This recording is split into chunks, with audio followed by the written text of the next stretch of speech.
And welcome back. This is PRI, Prep Recruiting Insider. And we're here at Moe's Pizza on the West Bank, where not only Italians make it better, but they make more than pizza. Some of the best Italian specialties you will find anywhere. I'm the head coach of PRI, Rick Gailey, along with our Prep Recruiting Insider, Renee Nato. And today we are joined by the head Cougar from Edna Karr, Coach Brice Brown. Coach, thank you for joining us here today on PRI. Thank you, Rick. Thank you, Renee, for having me. Brice, always special when you come on. Played at Carr under Don Watney and Jabbar Jalouk, and you're on the coaching staff with Nathaniel Jones. What segment, I guess, of a characteristic of those coaches did you kind of integrate in the way you coach?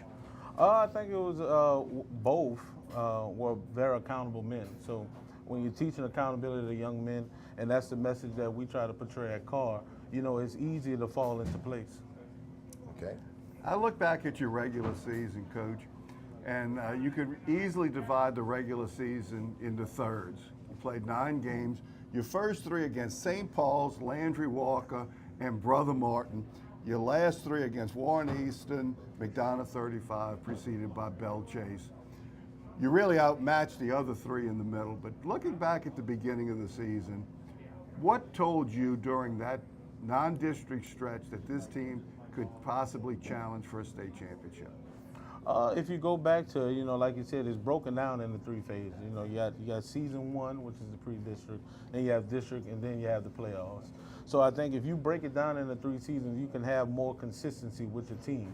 But I think if you look back at the Landry Walker game, they were up 14-0. You know, a lot of adversity was shown in that game, and we overcame it, you know, sparked by the play of good athletes and good coaching. So anytime that you can keep it in perspective and you can keep guys consistent, I think it's always going to fall into place. And even not even beyond the playoffs, but even as they go on through their college lives and their adult lives.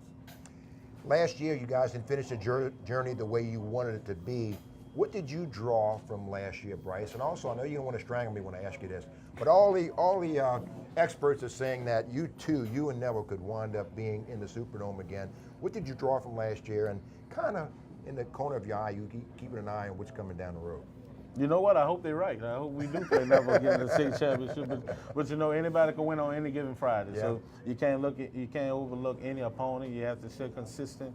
You got to use each game as a stepping stone to try to achieve your goal at the top. But you know, we're well aware of what they're doing up north, and I know they're well aware of what we're doing down here. So when the 2 meet, if it happens, hopefully it does happen. If we stay consistent, stay healthy, and the same goes for Coach McCarthy and his team, that we can put together and have a showcase of exceptional talent in the state. Last year, what did you draw from last year's team to this year's group? How did it make you better? I think last year was more of a learning curve. You know, a lot of those guys were sophomores and juniors, and now they're juniors and seniors now. You know, the heart of the team is in the senior class this year. So anytime that you can be senior-led and guys buying what you're selling, you know, you'll have success. And I think that's why we're 10-0 right now, and that's why we have to keep pushing forward. If we keep believing in what we're preaching and what we're saying, you know, it's going to show on Friday nights.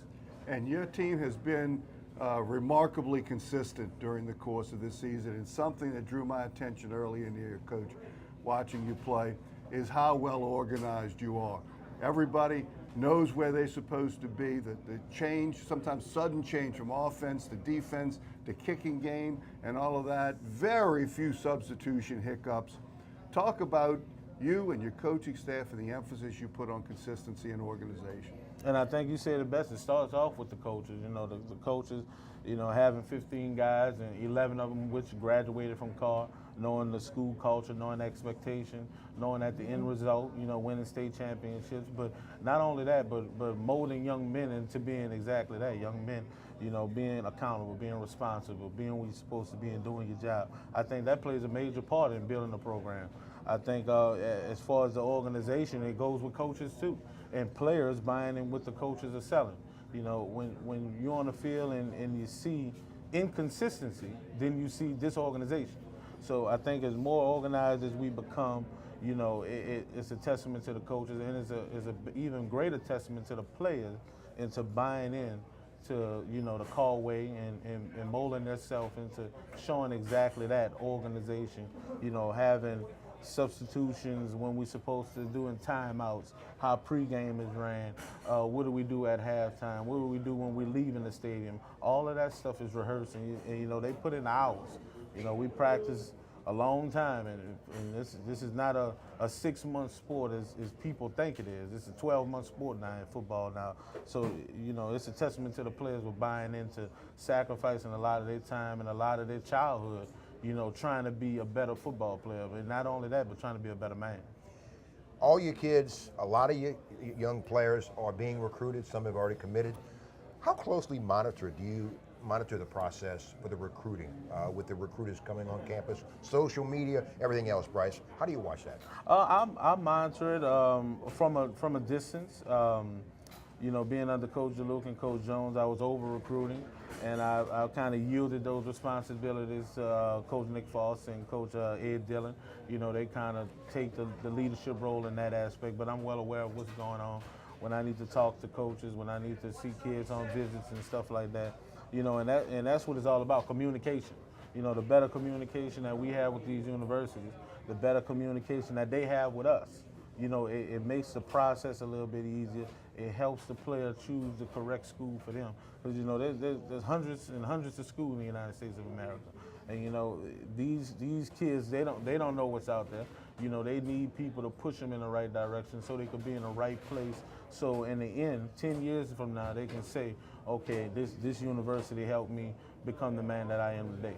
And you have to have a recruiting coordinator or two, as you do, on your campus, because there's just so much information flying around that you need that on your campus. That is really important. And to somebody besides a head coach who has enough things going on. When you're looking at Leesville, you're playing the Wampus Cats this week, which is a American folklore version of a vicious cougar, by the way. We got the real Cougars playing against the folklore Cougars. Leesville was 3-4 after week 7 and won their last 4 games. And just like you mentioned earlier, every week of the playoffs could be the last week that your team is together. What has the emphasis been this week for the Edna Karr Cougars? I think it's the same message as every week has been. It's been consistency. It's not really about the opponent in which we're playing. It's more about what we do and you know, how we prepare. And, you know, anytime that you go 4.5 hours away from home, you know, it doesn't turn into a field trip. It's a business trip. So if you keep those expectations in line, I think you'll have your final result. That's right. You get to travel all the way to Berman Stadium this week. Yeah. Right, Coach? You'll go ahead, Rick. Yeah, okay, that's Coach Brice Brown of the Edna Karr Cougars, 10-0, 9-0 regular season, huge victory last week against the Rebels, and now they're getting ready for the Leesville Wampus Cats in round 2. A team worth studying and watching what they're doing. Just an excellent football team and an excellent young football coach in only his second year with 19 wins so far. He'd like to have 24, but he only has 19, okay, out of his first 24 games. Coach Brice Brown, thank you for being with us, Coach. We appreciate it here on PRI. We'll be right back after a brief timeout. We're here at Moe's Pizza. This is Prep Recruiting Insider. PRI will be back with players after this.